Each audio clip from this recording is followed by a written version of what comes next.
most people will say where there's a will, there's a way. Or if you just try hard enough, that you'll make it. Mhm. But the truth is, if you just throw somebody in the water, they might get trauma for water, right? If you just throw somebody on the stage, they might get trauma for stage fright. Depending Yeah. on what it is, that activity of just do it might actually end up backfiring on that person, right? Depending on who it is, Yeah. right? So you would say, like, if you're like me, then don't just do it. Right? Like, do it carefully. Or something like that, right? Yeah. Then it makes sense. Then the whole thing makes sense, because that is also true. There are some people out there who just, like, with sheer will or willpower or work, try to make something happen when it's clearly not working, right? But here's the reason why I said you need the myth and the truth.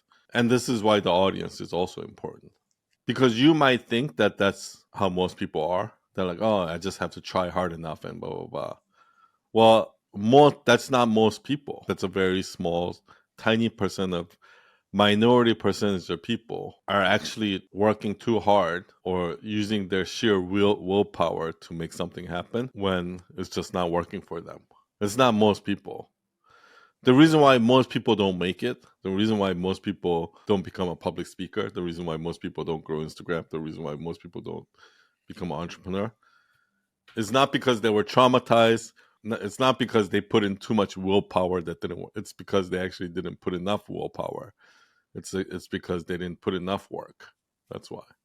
So what I'm trying to Mm, say is your message might be correct for this people, but that's not majority of the people.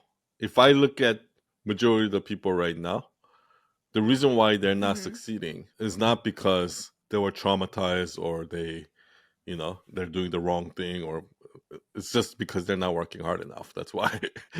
Okay. They're too lazy. So I just want to make sure that you don't give the wrong advice to the wrong people, is what I'm trying to say.